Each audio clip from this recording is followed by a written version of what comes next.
Ahoy! Well, it's time to look at the actual launch title that everyone gives a crap about. Mario Kart has always been a staple for every Nintendo console. When you look back at all those previous generations and see the top games on those platforms, Mario Kart is always swimming up there. And it's no brainer why. You take a fun gaming genre everyone can understand, interject it with Mario, and boom, millions of copies sold. I've always loved Mario Kart. It all started when my folks would abandon me in casino hotel rooms and I'd have access to the in-room gaming. And I would kill hours playing Mario Kart 64. I love this thing so much. Every time I play it, I get so nostalgic and I get the warm and fuzzy feeling about being abandoned. Mario Kart Double Dash? Oh, what a legendary game. It truly amazes me how Nintendo hasn't returned to the Double Dash format yet because of how unique it is. Everything about Double Dash is incredible, and I could say the same thing about DS.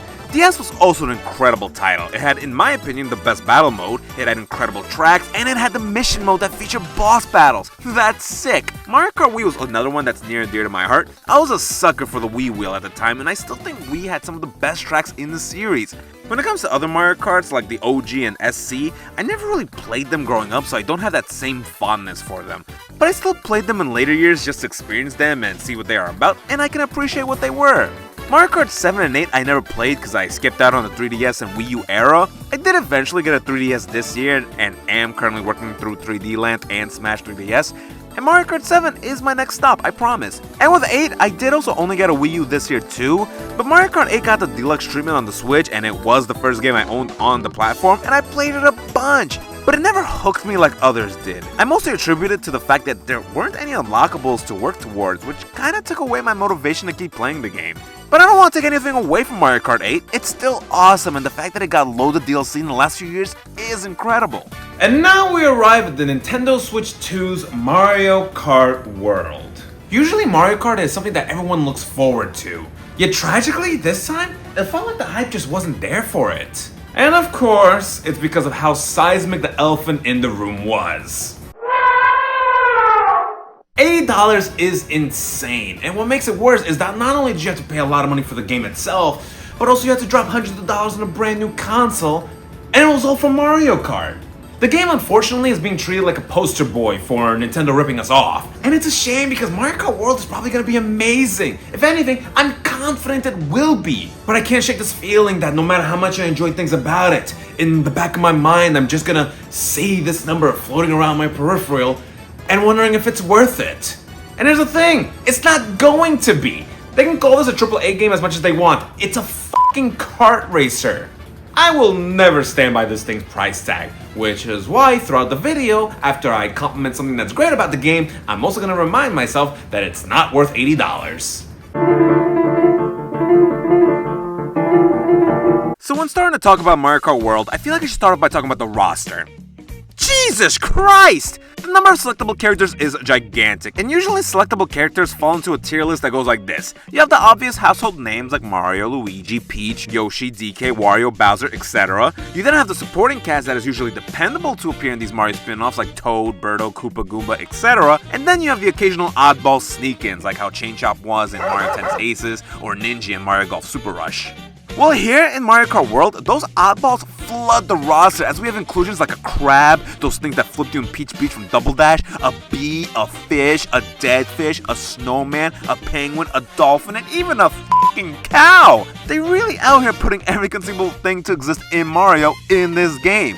I'm waiting for DLC to come out so we can play as that boulder with the big red spots in Mario Galaxy. That'd be sick! But not only is the types of characters immensely gigantic, but the roster gets even bigger with the fact that most of the major characters have a multitude of costumes. Now, I love how many characters we get to choose from, and I love having such wacky options like the penguin, like a Cheep Cheep, or again, just a goddamn random cow.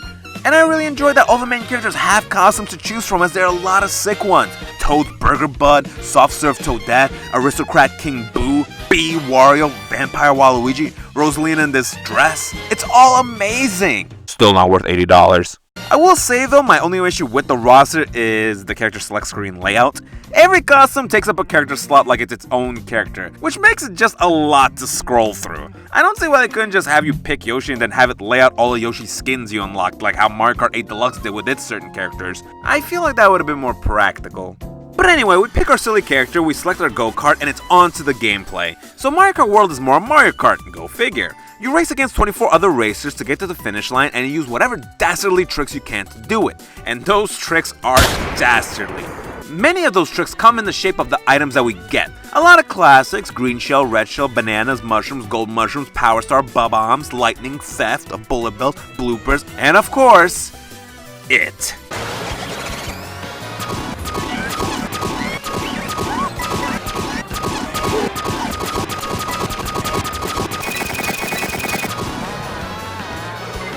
Oh, we're so f***ing back. Some returning items like the fire flower, coins, boomerang flower, mega mushroom, feather, and the second coming of Jesus itself, the blue shell killing horn. Ah, that's the stuff. With some of the returning items, I'm cool with them. I like the mega mushroom from Mario Kart Wii, and I'm glad to see it back. The fact that I didn't care for before, but here in Mario Kart World, it's good for getting to certain platforms and rails, which is the game's new mechanic. The boomerang flower I don't care for, as whenever I get it, I'm just trying to get rid of it. But I'll give it credit, it's actually deadly in battle mode. And as much as I didn't care for coins in Mario Kart 8 Deluxe, here I don't mind them as much because they do give you a tiny boost. The new items we get in the game are alright. We have the golden shell that flies in a straight line and leaves a path of coins. It's fine. We have the coin block that we have to continuously hit to get a bunch of coins. Okay, I might be getting sick of coins. We have hammers that we throw in a stream that momentarily stay on the track. It's not a bad item, but it's not an item you get and are happy about. The ice flower really disappointed me. When I first saw it, I thought it was going to be a devastating item that if it hits you, it freezes you like those freezies from Sherbet Land. But nah, it just spins you out like the fire flower.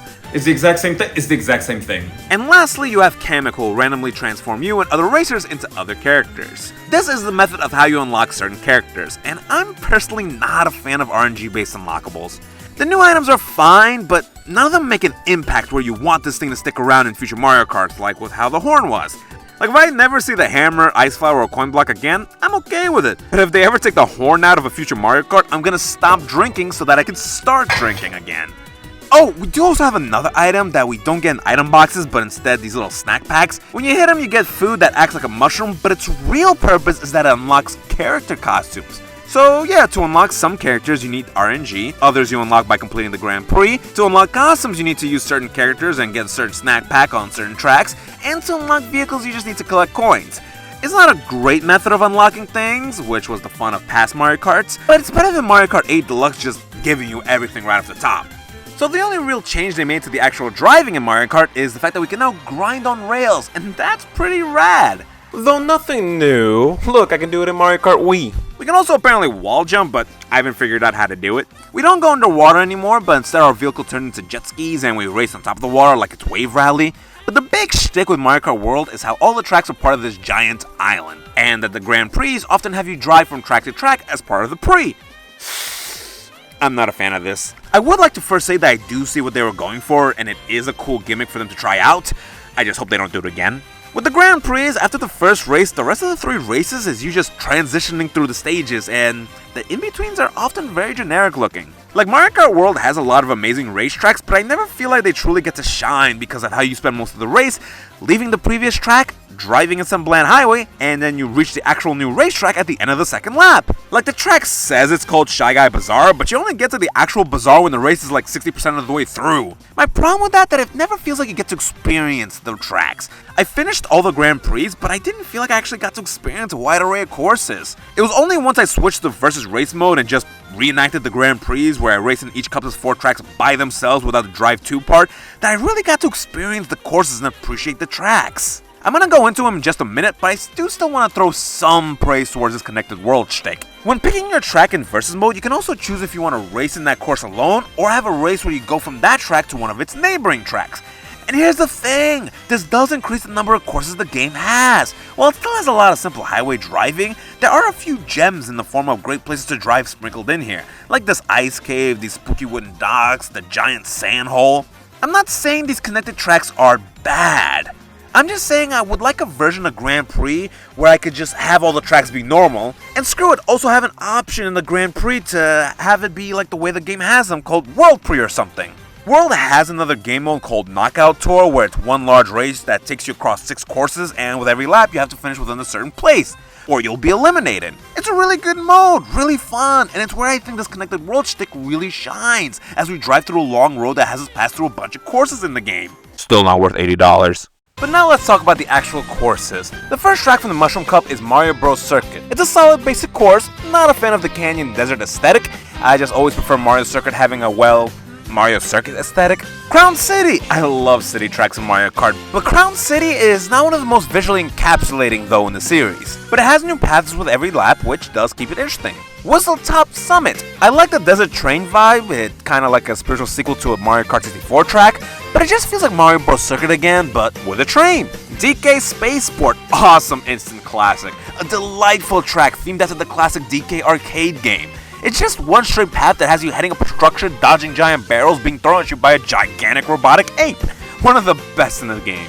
Flower Cup starts with Desert Hills. Yep, that's a desert and those are hills. It's a basic desert track and it's very skippable. It's from Mario Kart DS, and of all the great tracks that game has, I'm so glad they brought the least memorable one. Shy Guy Bazaar, 2 desert stages in a row? Not a fan. But this one is really good. It's from Mario Kart 7 and I love the Desert Palace City setting, so I'm okay with this one. Wario Stadium, not technically a desert stage, but there's enough sand here to make me count it as one. It's fine, it is a modern version of the track from 64, but again, 64 has a ton of memorable tracks to bring back, and this isn't one of them, but it has a sick jump. Airship Fortress, the best course from DS. Airship Fortress is awesome and kinda saves what was a boring cup up until this point, cause Flower Cup has just been a sandy desert, desert city, and sandy stadium built in a desert. What I like about Mario Kart Cups is how it took you across 4 totally different tracks. This new gimmick of it all being a connected world leads to some repetitive themes. It was a little apparent in the Mushroom Cup with Mario Circuit and Whistle Stop Peaks kinda being the same, just one had a train. Choo-choo! But it was way more obvious here. This cup was the worst of this issue, which is why I'm mentioning it now, but the game does get better about stage grouping from here on out. But also I'd like to mention that I'm just not a fan of Flower Cup being a bunch of retro courses. Personally, I always preferred how Mario Kart structured it before. You'd have Mushroom, Flower, Star, and Special Cup housing all the new courses that'll define what the game is, and then just bring back a bunch of retro tracks for Shell, Leaf, Banana, and Lightning Cup. I don't like change, that's just who I am, so this bothers me. Star Cup starts with DK Summit, a snow-themed track from DS, and I like this one. I must admit I'm biased, I love winter, it's my favorite season, so I always appreciate these themes, but it's also a solid track and I like the ski lodge setting. Starview Peak, loosely based on the Mario Galaxy Observatory, and it starts as a solid track, but then you get up to this river section and it's so visually stunning every time you're on it. The water, the sky, it's so beautiful. Probably the most visually awe-inspiring track in the game. Sky High Sunday, this one's pretty sweet. But also an oldie coming from the Mario Kart 8 Deluxe Booster. It's colorful, it's lively, it's another pleasant one. Wario Shipyard from Mario Kart 7, the icon makes the track look better than it is. It's a cool theme, I like it. Could have definitely used a bit something more to really make it kick, as it is the last track on what is an excellent cup. Shell Cup starts with Koopa Troopa Beach, our first track from the OG Super Mario Kart. It's just a small circle that's extended to be multiple laps. It's skippable. Faraway Oasis has a wildlife safari vibe going for it, and it even has a cool section where you're driving along a waterfall. I like it, though it feels like it's missing something. Maybe having actual wildlife roaming the course would have given it that extra oomph to make this one really stand out. Crown City? They repeated a track? Yeah, in the Grand Prix mode it is kind of a new track since you are driving a new path, but it's still kind of lame they reuse tracks. Peach Stadium, a really good track, nice and simple, nothing stands out too much about it. Only thing I have to say is how Shell Cup kind of feels thrown together. It's got one solid track, one circle, a track from another cup, and a track that appears again in a later cup. Banana Cup begins with Peach Beach, another retro track, but it actually takes the classic Peach Beach track from Double Dash and really expands on it, giving you new paths and such. While Peach Beach is the GameCube track in its first lap, in the second lap, it switches things up so much that I'd count it as its own original track too, and a really good one at that. Salty Speedway has it raced in a canal in a very Venetian setting, and it's pretty good. Dino Jungle is another classic from Double Dash that gets a hell of a facelift. It doesn't take you on new paths, but it has dinosaurs be more prominent on the track, which is what I was looking for in Faraway Oasis. It's one of the best tracks in Double Dash, and it is so again in this game. Plus it lets me shred a Brontosaurus. That's fucking sick. Still not worth $80. Question Block Ruins is awesome. Visually appealing, fun theme, sweet gameplay as we get these clouds that we can bounce on. Another favorite of mine. We arrive at Leaf Cup and Cheep Cheep Falls, another simple track with an awesome aesthetic and a fun part where you race down a running river dodging Cheep Cheeps. Dandelion Depths reminds me of Lost Kingdom from Mario Odyssey, kinda same theme up top, but gets more interesting when we hit the bottom. Boo's Cinema! This might be my favorite track from the game. It's so cool. It has us in a haunted movie theater, and at some point it has us drive into the screen and enter a grainy noir dimension, and oh man, it's so great. Such a creative track that becomes instantly memorable and might very well be the track of Mario Kart World. Still not worth $80. Dry Bones Burnout doesn't have much going for it, but it's solid. Lightning Cup gives us a warm welcome with Moo Moo Meadow, a classic from Mario Kart Wii, and it's a very faithful adaptation. I'm happy with this. Choco Mountain was a stage name in Mario Kart 64, and that's really all the similarities between the two Choco Mountains. This isn't like Peach Beach where they took liberties with the classic stage. Instead, it feels like they were just making a stage and all the brown reminded them of good old Choco and just named it that. Not a critique, just an observation. Choco Mountain honestly wasn't an exciting stage in 64, and bringing it back faithfully would have been a bad idea. So I'm glad they did this. Toad's Factory, another epic stage from Mario Kart Wii. Toad's Factory is awesome, and it was kinda left alone when it came to making changes. And that's honestly something I think Nintendo did right with the retro tracks. They knew when to leave a track that was perfect alone, like Toad's Factory, Airship Fortress, Moo Moo Meadows, and when to take liberties like with Peach Beach, Choco Mountain, and Dino Dino Jungle. Bowser's Castle being here in Lightning Cup instead of Special Cup bothers me, and that's the only issue I have with Bowser's Castle, as it is visually awesome and has some stellar moments. After completing those 7 cups, we unlocked the Special Cup, and it starts with Acorn Heights, another great track with many memorable moments like dodging the giant rolling acorns, hopping on leaves, mushrooms, and shredding on vines. Mario's Circuit, we got another retro track from the first Mario Kart, and unlike Koopa Troopa Beach, Nintendo knew how to spice the track up to not keep it too simple. Peach Stadium! I called this a good track before, but the fact that they are repeating it in a cup that you have to unlock, and it's a special cup no less, is pretty lame. Especially since Mario Kart isn't doing what it traditionally always did and wraps up Special Cup with Bowser's Castle, then Rainbow Road. Speaking of, Rainbow Road! As I said, it's traditional to cap off every Mario Kart with this track, and where those courses usually traumatize, here in Mario Kart World, it's actually amazing. I was underwhelmed by Mario Kart 8's Rainbow Road, and this one more than made up for it. It's so grand, it's so visually stunning. I'm not crazy about the space station part, but on the final lap, you'll have this train flying around carrying characters from the other courses in the game, which makes it such a perfect finale-feeling track for the game, and might possibly be one of the better Rainbow Roads the series has ever seen. To sum it up, I like most of the tracks that Mario Kart World brings. Sure, it did repeat 2 tracks, but we do still end of the day have 16 brand new courses to explore. The 2 extra tracks just took away 2 retro tracks for us, but remember, they took a bunch of retro courses and changed them up so much that you can't consider them their own new tracks. So yeah, Mario Kart World ends up throwing a whole bunch of amazing new courses at you. Still not worth $80. My issues do lie with the layout of them. Again, while I hate how Flower Cup was retro tracks, but I also hate how it was all desert themed, which kinda made it uninteresting. And I do get it, it's to make this whole connected world shtick work and it's all in one biome. But none of the other biomes felt repetitive with its themes. This is why I think Nintendo should make a Grand Prix mode that isolates the tracks and, arranges them a little bit better. Like here's a layout I think would balance things out nicely and also keep the retro tracks where they're supposed to be. If anything, anytime I want to knock out a Grand Prix, I'm just gonna follow this arrangement. What other game modes do we have? Time Trial. Battle Mode is back and it's a pretty good version. We have 8-style maps, though I do wish they were more condensed. They feel too large at times, and I often find myself driving around looking for someone to engage with, which is an insane statement since there are 24 people in the arena. I also hate how it's a timed battle. You can't turn it off, which is a shame because I love how intense Battle Mode was in the DS where it was last man standing, but I get they did it because of the online. But still, Battle Mode is great here. Still not worth $80. Well, we're down to talking about 2 modes. 2 modes that I generally hate when it comes to games. Online and open world.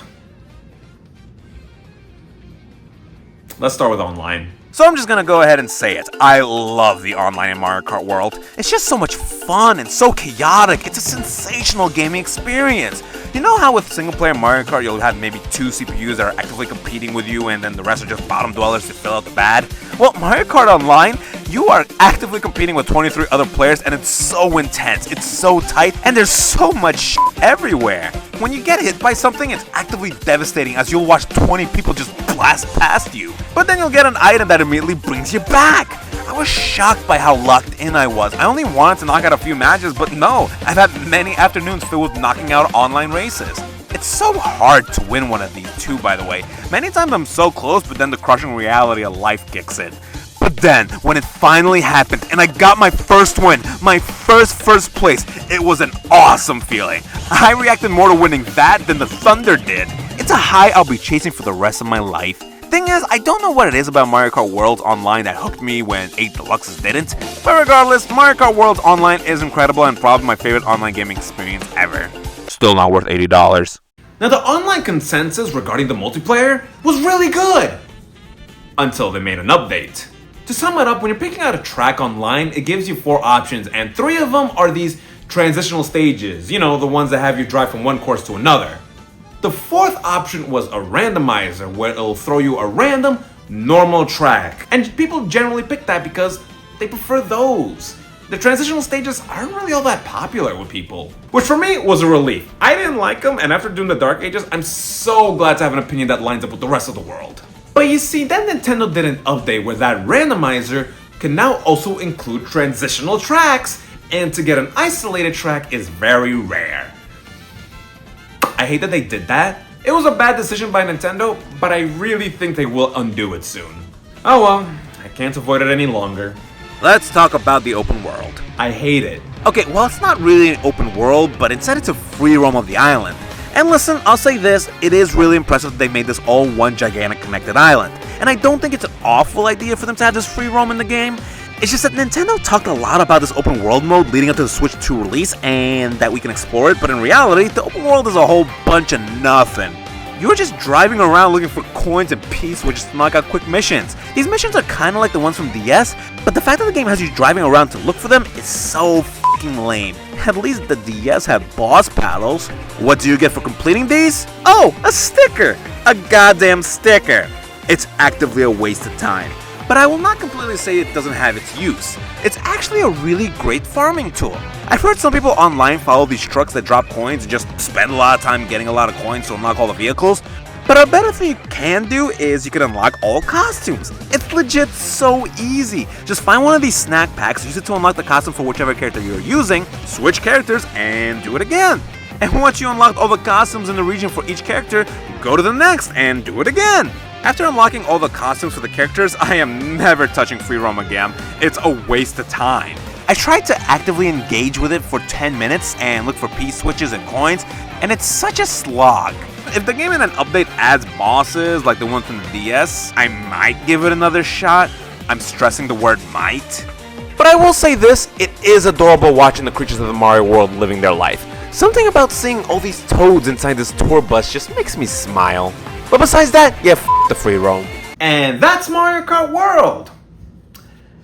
Yeah, it's amazing. I think Mario Kart World is fantastic and they really knocked it out of the park with it.